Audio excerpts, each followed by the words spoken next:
Before we start today's show, we want to invite you to stick around at the end of the episode to enjoy a preview of a new podcast that premieres on July 14th.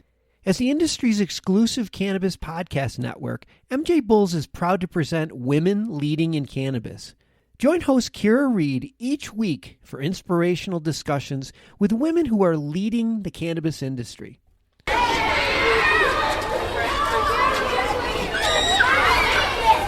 For too many years, families of children with devastating illnesses have felt helpless as they watch their child suffer. Today, they're taking matters into their own hands and finally finding relief treating their child with cannabis. This is one family's story. Welcome to another episode of Love and Cannabis. I am Nina Simmons. And I am Osiris Stephenand. And we are the proud parents of Aiden Stephenand. Hi, welcome to another episode. It's been a while. Yikes. Yes. Happy 2020, everyone. Yes, happy 2020. Happy New Year. Yeah, so a lot been going on. Glad 2019 for those that made it out. Congrats. For those, that couldn't make it with us into the new year, rest in peace. Yes. Thank you for all the memories. Thank you for all the time. Because I think for all of us, we've lost someone dear to us in 2019. Yeah, and not to get off topic. So I lost an uncle and basically in the beginning of December. And it was kind of interesting. Rest in peace, Uncle Johnny. He did what you call almost like an open funeral. I don't even know what it was. It was like he knew he was going to pass, so he had enough service before it. Yeah, so he had this thing called an open house. So what he did was invited. He knew he got the news that, he was terminal and that he would not make it to New Year's. And he'll be lucky to make it to Christmas. So in the beginning of December, we all were like, okay, let's go see him. And then he had this thing called open house. And then he just invited everybody. He had the hospital bed in the middle of the living room. And he had this thing for 12 hours long where friends and family came in with food and drink. And people just said goodbye. And then everyone that came in, he had a story to tell. So he had a story about when he used to babysit me. And then he had a story of a friend he knew in Brooklyn. And then he met the friend again in California. It's kind of sad, but at the same time, it was dope. Because you were able to say goodbye to the person when they were alive. Mm-hmm. And then you really got to tell them how much you love them. So though it was sad, it was very interesting. And I was very grateful to have experienced something like that. And then when I kissed him goodbye, like he knew and I knew it was the last time. Yeah. So that was pretty dope. And I never experienced like that. So yes, our rest in peace to all those people who did not make it to 2020. Yeah, I had one particular guy who was, rest in peace, Johnny. I met him a few times, during family reunions, family visits. Really nice guy. Really, really seemed like everything ahead of him in life. Even though he was older, but still, he had seemed so much years ahead of him. So this illness was like kind of sudden. Yeah. But I wanted to send a rest in peace to a gentleman who I met online while we were working on Aiden's bill. Yes. He had shared his experience out in Washington. His name is John Barkley. His daughter recently passed away, Ducky, in November. Actually, it was on your birthday. Mm-hmm. And I'd follow him on Facebook. He and I conversed a couple of times. I actually called him a couple of times as well. We talked, and it was just like, a father to father, with ailing children. We bonded on that fact that, we're like on this mission to, heal our children, help them as much as we can, and, just kind of leaned on each other and just kind of inspired one another to keep going, and sadly, when I found out that his, Ducky has passed away from a rare illness, it just, kind of hit me at home, thinking like, you spend so much time with this child. I mean, for parents who have kids that are, basically who are not going through any real illness, you could take your eyes off of them every now and then. But when you have a child that's, going through something, it's like you're 24-hour alert. Yes. Like every ounce of you, every energy, every thought process, all of it. There's not like a moment doesn't go by and you're not thinking about that child. And for them to go, and it's like, wow. It's like something just ripped from you, and it's like there's a void, and you kind of stunned. And I know for him that the 2 months seems like an eternity, but yet the pain is still there. Losing that child, because that's what you were giving your every day to, your every waking moment to, and then they're not there, and it's like, now what? What do I do next? Yeah, so Osiris, tell them about what the father was doing, something similar to we were doing, and then that's how we got in the conversation, was the fact that he had created a bill out in Washington where the same scenario we had issues where, he had to go pick up his daughter from the school, take her across the street, give her CBD oil, and then send her back to school. He had created a bill where they would be allowed to have CBD on campus, or cannabis oil, period, on campus. And he was kind of one that helped me with that bill. He shared some of it, what they put together in Washington, which I created, and for Aiden here. Yeah, so basically he gave us an idea, and he gave some points that helped us. He had gotten his rejected twice, I believe, his bill, so he had to go back to the bill a couple times to revise it, and then go back and resubmit it. He resubmitted it currently, and then also he's doing a what you could call basically a scholarship in his daughter's name. So shout out to John. I promised him. I said, look, dude, I'll do a shout out for you and your family. Rest in peace, Ducky. But realize that 2020 is like is the do or die in a way, without saying die. But it's like, if you have any goals or aspirations or something to do, why not? 2020, make it happen. Yeah, make it happen. So that's why tonight I said, Osiris, we gotta do another podcast. Yeah, we have. I personally have to apologize because we haven't been able to get together to do it. Yeah. Because there was so much going on between protests that I had to attend with Aiden, because there was a protest in Albany. I went with Aiden. Then school issues with his exemptions. Then we were going through some other things that Nina and her bright idea, having us sign up for a PTA. So that's taking our time too as well. And then the usual stuff during life. Just life, just fatigue, and when you get into a routine of something, then you do it. I think we kind of got out of the routine of doing the podcast too. Yeah, well, yeah, because there was so much going on. By the time you get home, you're like wiped. And dealing with Aiden and this Common Core thing, just working with him academically, that's exhausting, because while you're working with him, I gotta take up all the others, like that's things that are going on around the house has to be maintained. So it's just like there's no rest. Yeah, there's no sitting down. No one person is just sitting around doing nothing. It's a lot. It's a lot. And like you were saying, so we try to do a lot of academic work with Aiden at home, and it's not just doing homework. It's a lot of other things in addition to the homework. Oh, so sometimes by 8:30 and it's time for podcast, and we're just wiped. Yeah, you'd be lucky just to look at each other. Like sometimes we sit in front of a TV set and just out cold before you know it's 2 o'clock in the morning. Like, where did the time go? It was just 9 o'clock, 10 o'clock. You're gone. But we're gonna be back, and we're gonna continue it because I feel that it's helped us a lot too in communications. Also, we've been getting a lot of positive feedback for those who get a chance to listen to us, and they're saying, keep up the good work. You guys are, really helping us. It's giving us insightful. It's funny.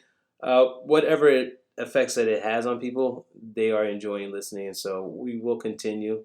There's going to be some serious topics that we're going to get into because it's life.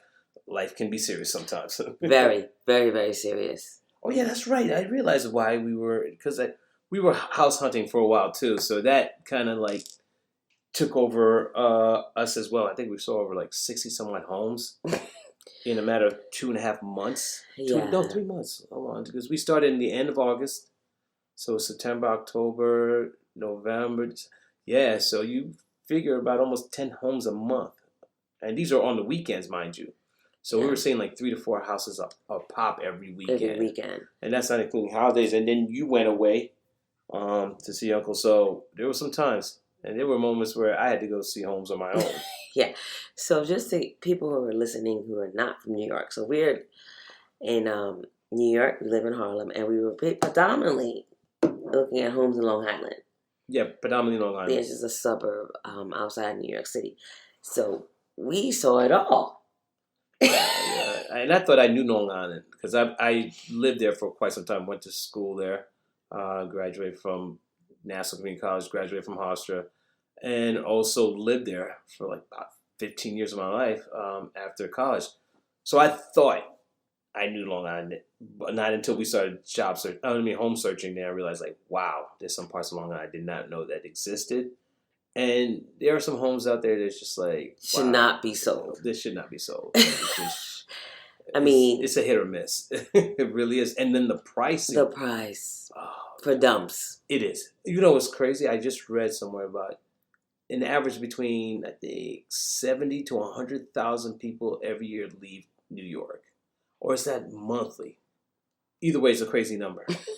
People are leaving New York, but then they're not stating, well, how many are coming into New York? Because it doesn't seem like it's going down. No, it doesn't seem like... And the rents are going up.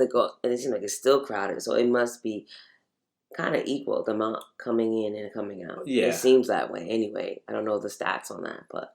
I got to do the research on that because it's costly too, because people from the city are moving into Long Island and other areas, and they're buying the homes at what they're asking for.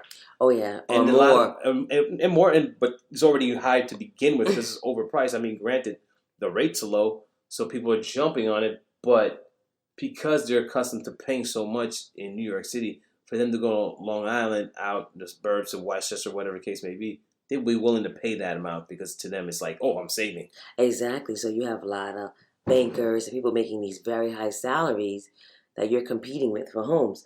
A friend of mine, she's trying to live in Westchester, and she says every time she makes an offer, somebody comes in with a cash offer.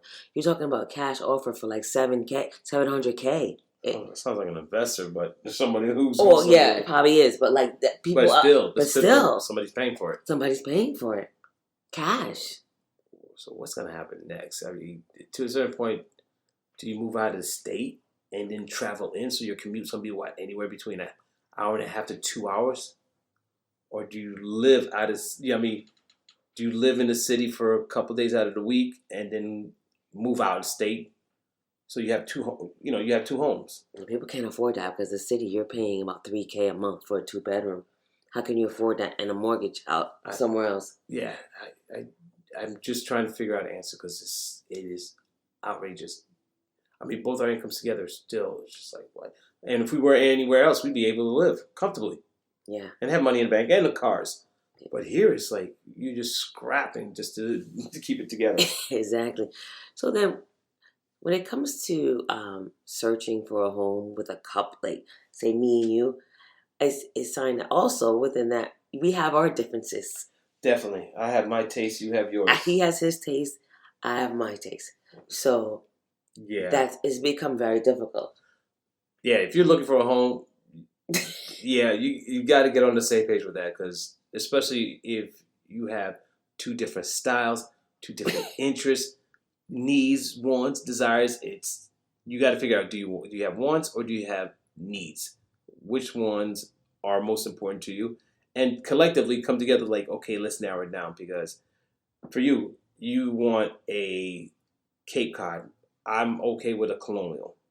You want... Okay, so let me explain myself. So a Cape Cod home is a home that I grew up in, which means that they have at least 2 bedrooms or a bedroom on the first floor. And then they have a upstairs area, which typically is either unfinished attic or 2 bedrooms on top. Yeah. A colonial home, it will be no bedroom. A true colonial home will have no bedrooms on the first floor. So again, the differences come in.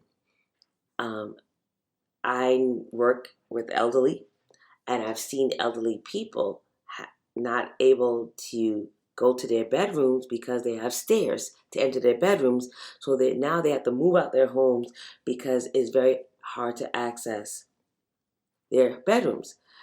I got healthy knees. Osiris doesn't see that. I don't. I have healthy knees, so I go up and down. Now I look at it this way. That's exercise for me. To go up and down the stairs, I mean, we currently live in a floor walk up. One flight, I don't think it's gonna kill me. Okay, so I'm looking at the future. Now, I am too. If you're living at a home for 20, 30 years, right now, you could do stairs. But I work in a hospital, so basically I see the worst of life, okay? I see accidents, I see strokes, I see heart attacks, I see day-to-day things that could just happen, and your life can change. So just because you can do stairs now doesn't mean you can do stairs tomorrow. I'm riding on the fact that I'll be taking those stairs. So this is the thing. You have two people that think very differently. I don't know if you want to say I think of the worst and he thinks of the best, or I'm just a realist. But I do not want to live in a home where I have to go upstairs every day to reach my bedroom. I just don't. I think we're just going to have two separate rooms. You and I are going to have to live in two separate rooms. But that's fine as long as they're on the first floor. I'm fine if it's mine on the second. So that's another thing. A lot of the homes that he liked were that all the bedrooms were upstairs. Osiris has an elderly mom. She cannot do stairs. How could she stay with us? Well, pull out couch, a sofa bed. There's solutions for everything, you know. And knowing my mother, she's not gonna stay. She'll come and visit, hang out for a while, but then she's like, "All right, I want to go home." She's not the type to want to stay at your house all the time. She wants to feel comfortable in her own bed. That's how she is. She wants to be in her own bed. Well, she likes her own clothing, her own food, things like that. I got it. So I think, this is where difference is when you're married and you have to make a huge decision. A lot of factors that come into play, like how you grew up, what examples you had. Say I lived in a Cape Cod, so I guess that's all I know. I never lived in a colonial, even though my bedroom was on the second floor and I had to do stairs. Yeah. But knowing that there's rooms on the first floor is a comfort. Well, look, for me, I've lived in an apartment building all my life, so I can give or take. I've lived in a 1-bedroom and just lived in a 3-bedroom.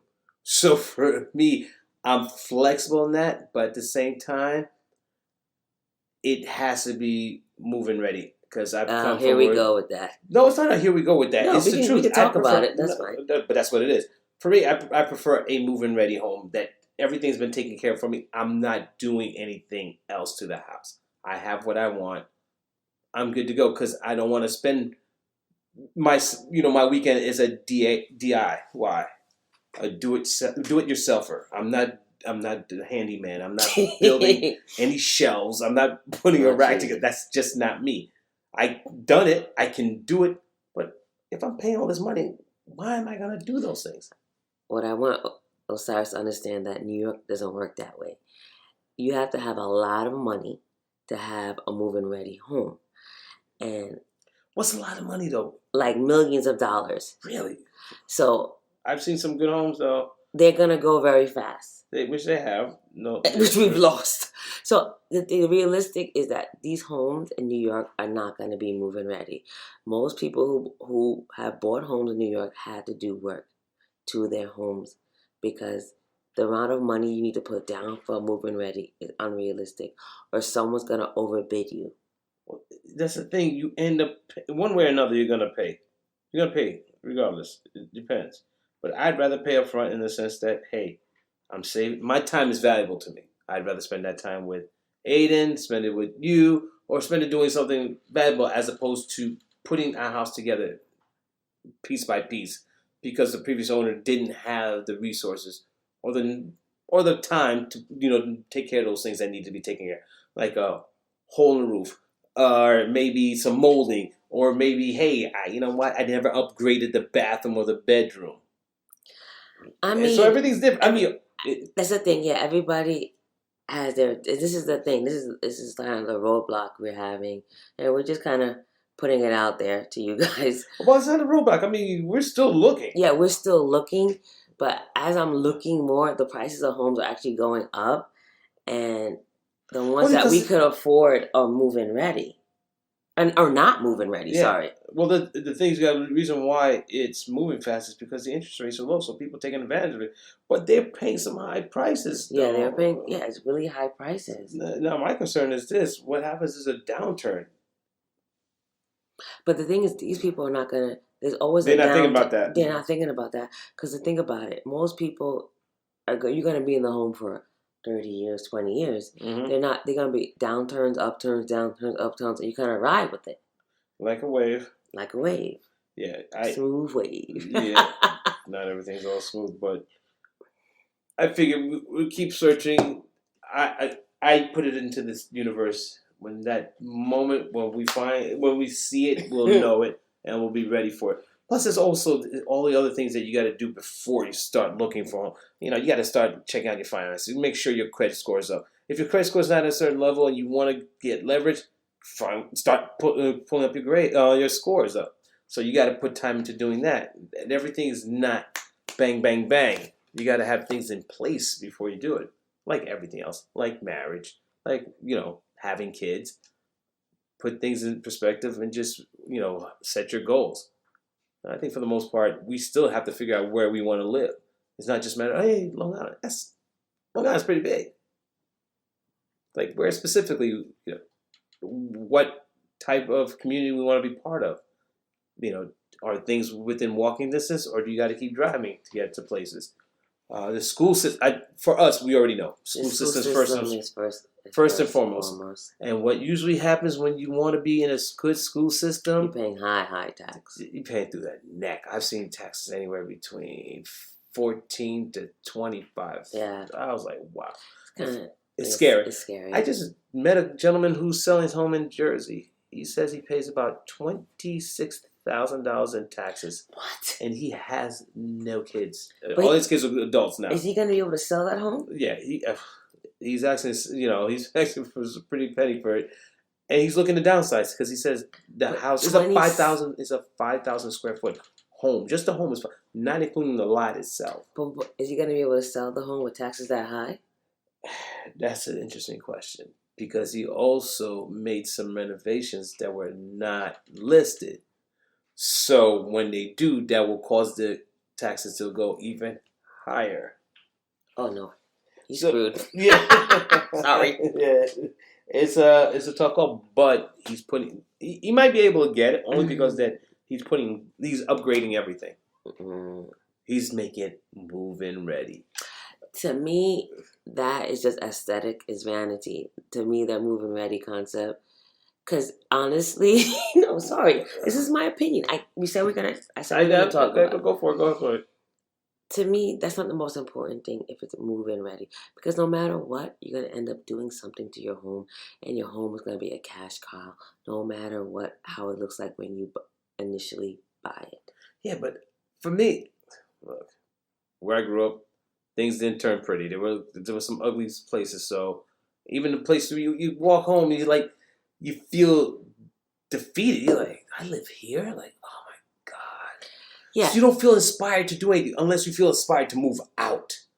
You're not gonna feel inspired to change anything. You're inspired to get me the hell out of here.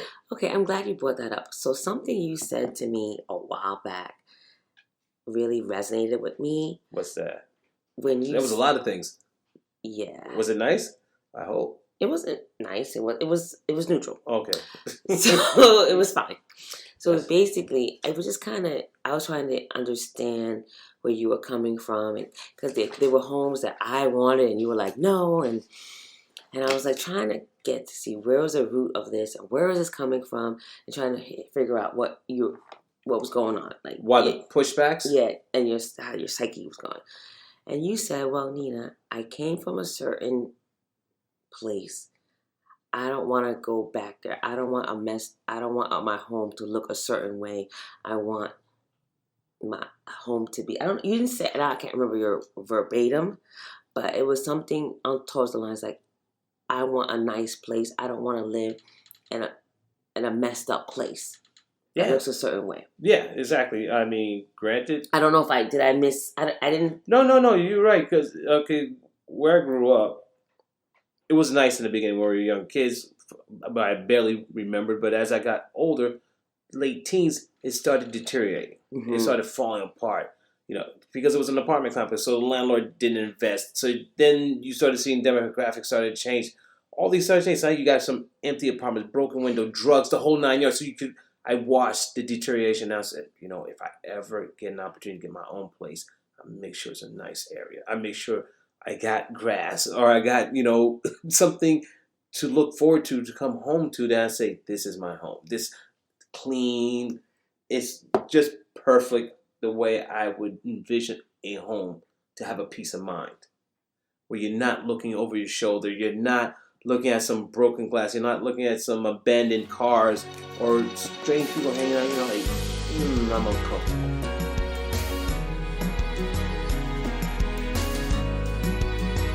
Granted, that's a Cinderella world or that's some make believe, but I've seen it. It does exist. But why would I want to move away to only end up in a place that I don't want to be? When I'm working, I have a job. I have the income. I have resources. I can avoid that. Why would I want to go towards that? Yeah, so that kind of resonated with me, and I had to take a step back when you told me that and kind of digest it and see, because we said in previous podcasts that we grew up very differently. So I had to take a step back and kind of think about that and think about where you were coming from moving forward when we were looking for a home. Yeah, I was kind of shocked because I saw where your home. I'm like, choosing families in the burbs, nice home, got a car in the garage. Didn't have that experience, so I wouldn't know how to relate to that. Mm-hmm. Because again, I've lived in an apartment all my life, so I thought that you wouldn't want to live in a home where I'm just there because of school, so it doesn't matter what this house looks like. Because what you didn't realize that my home wasn't, when I grew up, was not move-in ready. Uh-huh. It was only a 2-bedroom, 1-bath home. It was a fixer-upper. It wasn't a move-in ready home at all.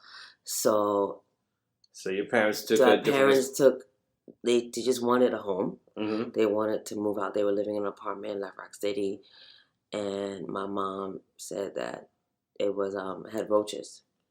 So, I can't. So she was done.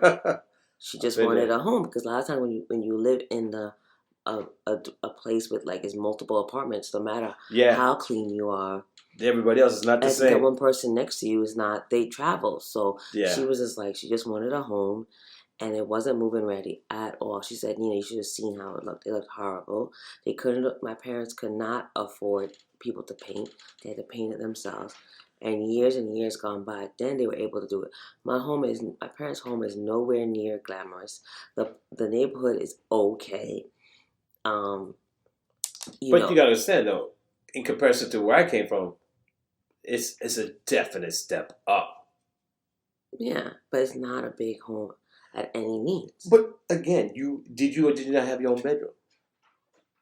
Yes, I did. Okay. You got that experience. Exactly, but that's different from having a move-in ready home. Okay. When neighborhoods that we're looking into are nice neighborhoods. Mm. They're not neighborhoods that are drug ridden like we live in now. Some places in the burbs have their drugs hidden. but it's not out. Right. We live. Okay. Actually, no. We can't say that because it's not like we see people out here. Shooting it up, smoking it up. What? No, I mean, what? No. If you go a certain amount of blocks, you may run into it. I have yet watched anybody do anything outside this block. Maybe I've seen the people after they've used it walk around on cloud 9. That's something different. Okay. But to actually see them using it out in the open, no, I haven't seen that. I've seen a guy urinate with his you see private part out exposed, and my son has to see that. It's the city. So it's not like we live in a nice neighborhood. Understandable, but it's the city. You're surrounded by millions and millions of people. I get that. And then as you've been watching the news lately, there's a few that are off their rocker. Yes. They've been let out of the institutions, and also remember, they're opening up a number of methadone clinics here too, so that doesn't help. It doesn't help. That's why I want to get out. Yeah, so these are not your common residents. These are people from other communities. So there's a mix. Oh no, that guy that I told you about, He's a regular. He's a regular homeless guy we see every day. Okay, so yeah. He had to go real bad. He had to go bad, I guess. But that's another story. But going back to the point, okay, I get the idea. But that was back then. They settled for it. So the question is, do we have to settle for that? It doesn't. I'm not saying we have to get a total dump. Well, that's what I'm trying to avoid. Yeah, I don't think so. But I do and a money pit. Yeah, those are the two things we gotta worry about. But a home is always gonna be a money pit, no matter what. No, there's money pits, and then there's like you are sucking the life out of me every time I turn around. I don't know if that's gonna be avoidable, but I guess we'll see. No, it's avoidable. But then that's saying, you know what? I know I'm gonna run into this dead end, but I'm going that way. Why? Like, why set yourself up? Because at the end of the day, you have a home for yourself. You have a home for your family to come to, and 30, 20 years down, it's going to be worth way more. See, but then it's not a home. It's an investment. So you're looking at it as an investment. That's the only way that's the only way I've seen it as. Everyone who's bought homes by a family has made up for it. Mm-hmm. So they bought a home for, and it's always been an investment for them. Okay, been an investment for them. So what happens when they sell that investment? And they're looking to find a place. They can't even stay in their own community. They can't even stay in the same town because it's overpriced now. It's like that money they made, they can't even live there anymore. So now they got to move out of state. Yeah, but maybe they could leave it for their family and they could sell it and they can have whatever they could do whatever they want with it. Yeah, that's true. Mm-hmm. Maybe they do want to move out of state. Yeah, I mean, a lot of people do when they retire, will move to Florida or whatever. Yeah, but okay. So if we're going in with the idea that this is not a home but an investment, we have to separate the two. Yeah, that's true. We have to go in with the idea, okay, this is a business decision. We're doing it for business. So the first care of business is that we get him into a great school. Yes. We are working to get this home up to par at some later date. When he's done with school, we're not staying. We're looking for other places to live, and we're going to sell. Yeah. So don't get comfortable, basically. Yeah, I think the way I was talking to my brother the other day, we were talking about how a family member is buying a home in South Carolina. And we just said, you know what, New York is not a place where you're going to say, I'm going to get my dream home and it's going to be all nice. It's just not realistic. It's a place where you get a place to lay your head and there's enough room, but you go to work. That's it. Because you're not going to get your dream home here. They have jobs. They have work for you. You'll find work in a tri-state area. Don't get me wrong. But it's not a place where you're going to I'm going to build my dream home. No. It's ridiculous. Too expensive. The reality is it's a storage room. It's a storage room. You have a place to lay your head, go to work. That's it. And do it all over again. Basically, yeah. That's it. That's the reality of New York real estate. If you're not rich. Oh, I'm sorry, wealthy. Yeah, it doesn't count. You got to be definitely well off. Or inherited some building or home, and you don't have to pay anything. Because my uncle was showing us pictures of his home he's gonna buy in South Carolina for like $67,000 because he already has the land. Mm-hmm. And I was like, there's no way we can get anything even with our down payment of $100,000 plus, our two incomes of over $100,000 plus, it's still not enough. Well, not in New York. Not in New York. South Carolina. And down South Carolina. Carolina, we could have paid that off already and bought land on top. Exactly. But, however, the job situation is not the same. Yeah, it's definitely not. The lifestyle. The social services are not the same. What social services? We don't use social services. Yes, we do. For example, Aiden gets free lunch, free breakfast, free after school, free door-to-door busing. Yeah. If he was in the South, we'd be finding a way to drive him to school. Definitely would have anyway because it's just a bunch of dirt roads. But they have busing. Yeah, but not door-to-door. No, not door-to-door. You got to meet at some dirt road. Yeah, I get that. I get. So we do get this. Many people will move to the South with any ailments. They said that the healthcare, like the system is not the same. The promptness. We're spoiled in New York. We're kind of spoiled in certain ways, even though it's expensive. But we pay for it. And we pay for it. Yeah, you're right. Yeah, so it's not really spoiled. We pay for it. Our tax house. So it's a challenge. It's a challenge, but I just wanted to point out, like when you're married and you have a kid with, even that's a challenge. It's a challenge, yeah. So when you're married, one big challenge.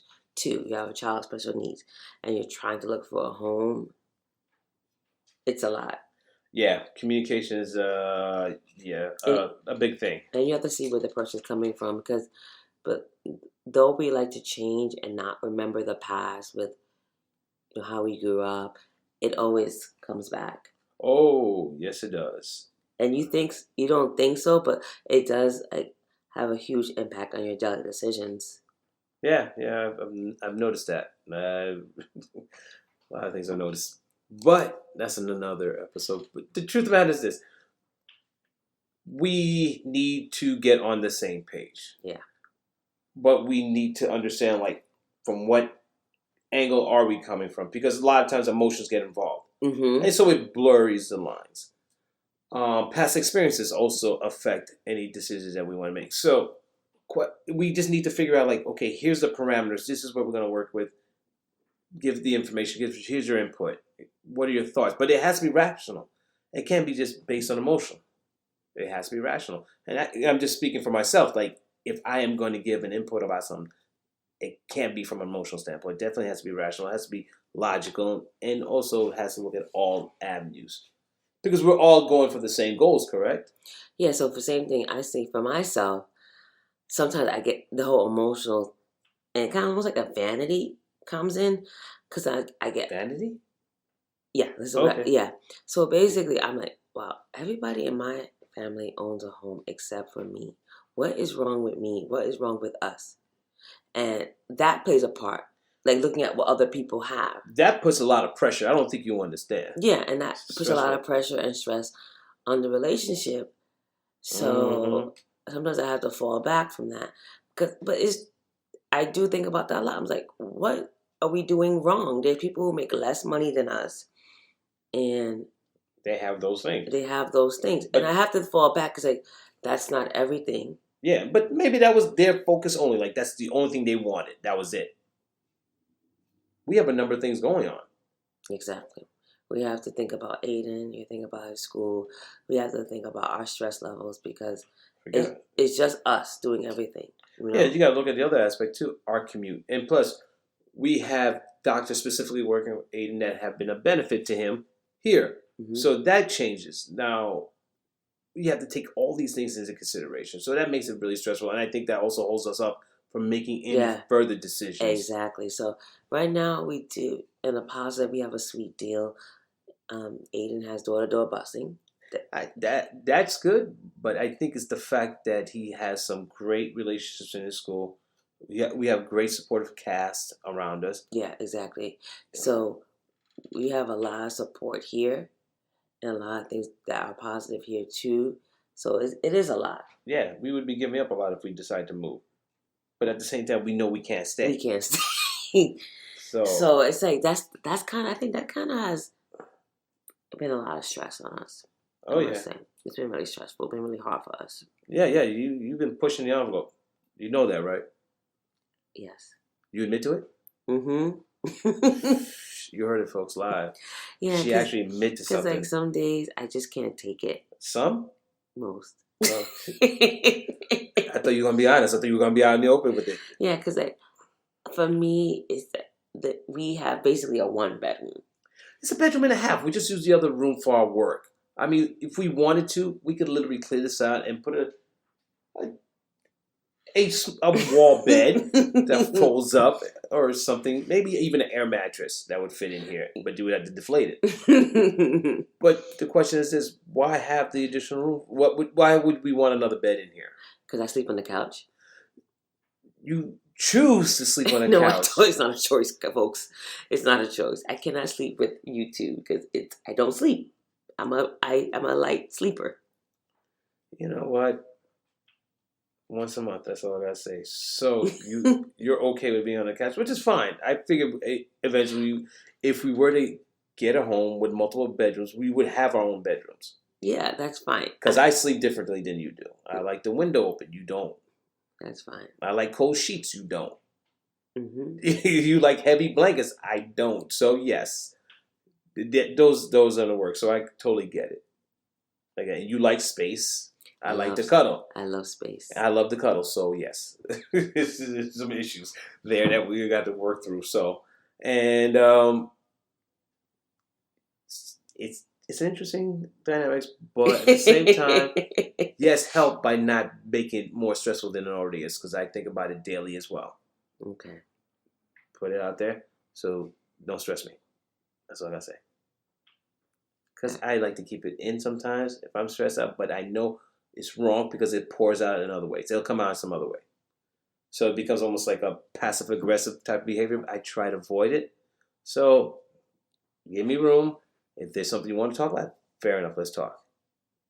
But the outbursts or the, I guess, pushbacks on it's like unnecessary conversations, like, okay, it's coming from somewhere. It is. Yeah, if you're not honest with it and coming straight out and just say, look, this is what's on my mind, and you just acting in a certain way, I'm going to reject it and I'm going to walk away. Okay. I get it, yeah. No, I have my outbursts and I have my days where I give a lot of attitude. So it's not right. And a lot of it stems from frustration. Frustration with work. Frustration with Aiden's situation. Frustrations in our marriage. Frustrations in our living situation. Yep, just all kinds of frustration. All kinds of frustrations. So, and it does come out. Oh, good to know. And but you do know what the end result is, that I distance myself. I avoid you.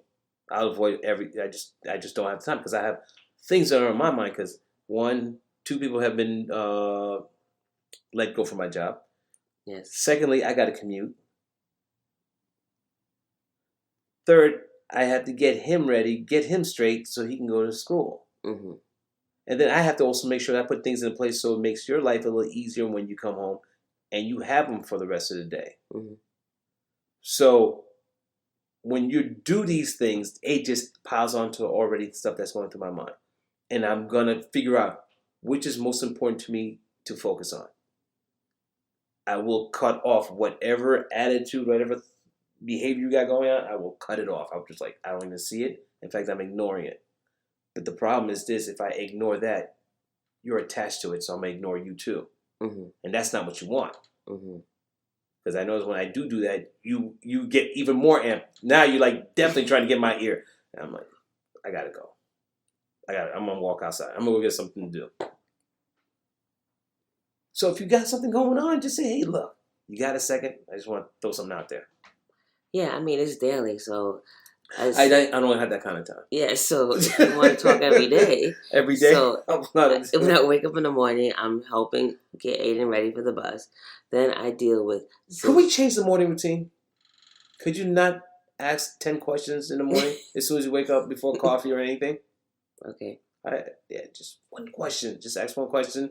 Get the answer and let's just get the day going. That's fine. We could play music or something happy. Yeah, please. I hate anything. Motivational speech. Hey, we can make a sermon in the morning. That's fine. But I do work. I have a very stressful job and I work with kids with a lot of needs. I don't sit down. I'm on the go all the time. Then I rush out of work to take an Uber. Hopefully I make it to the bus driver so she...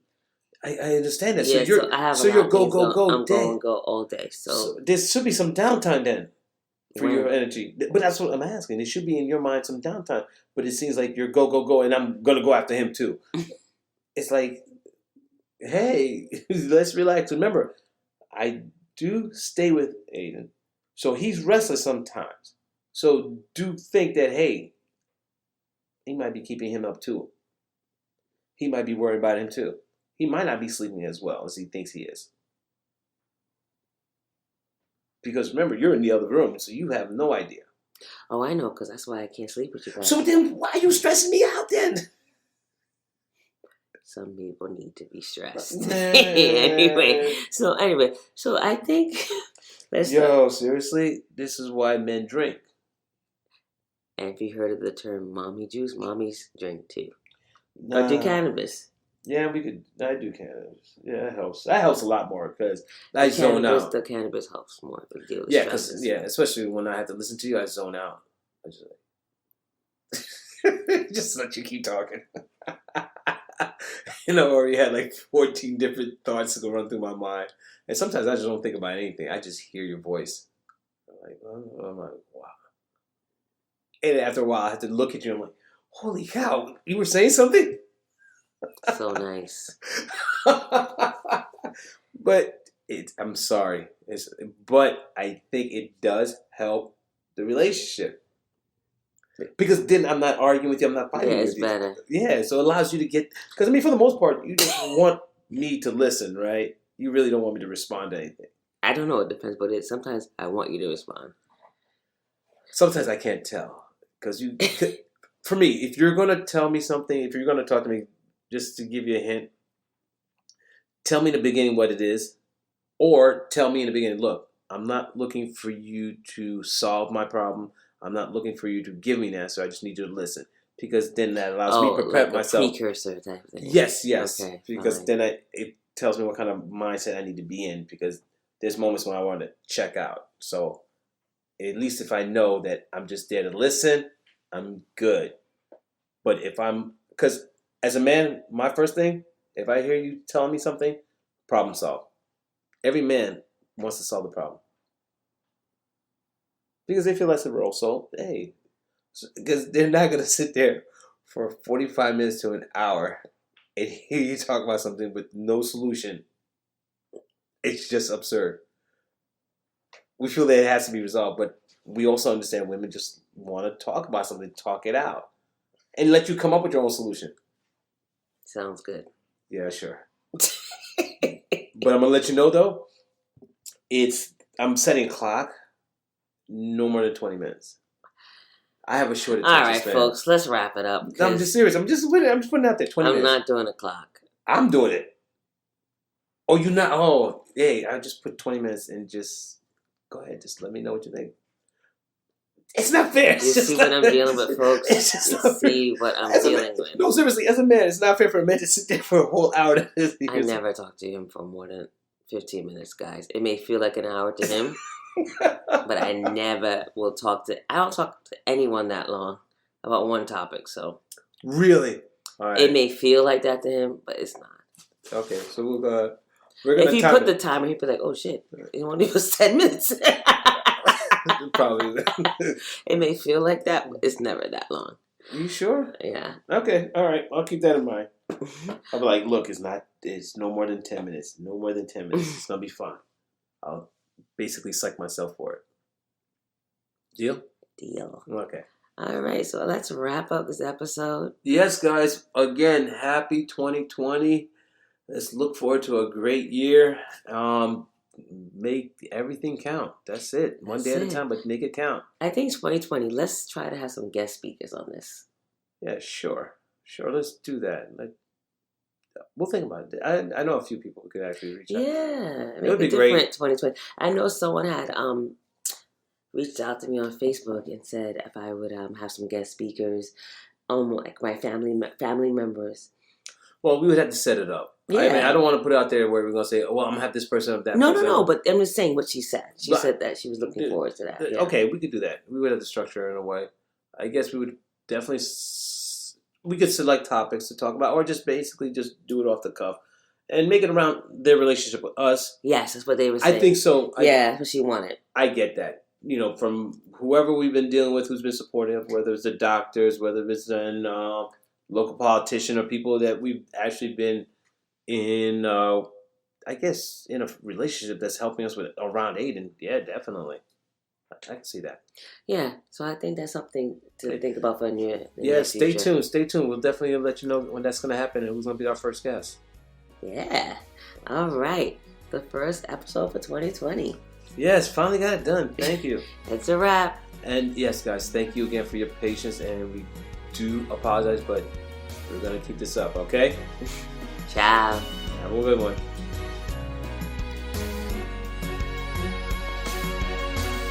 Thanks for tuning in another episode of Love and Cannabis. I'm Osiris Stephenand. And I'm Nina Simmons. Be strong. And stay empowered.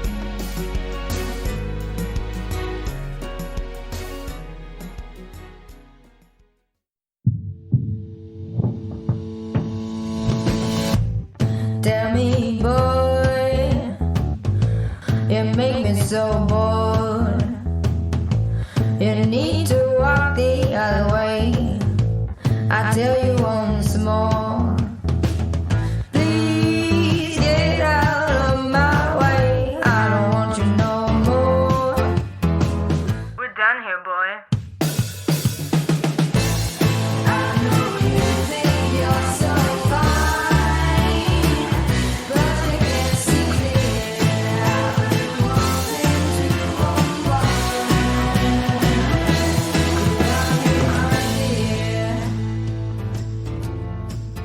Hi, my name is Kira Reed, and I'd like to invite you to be inspired by the women who are leading in the cannabis industry.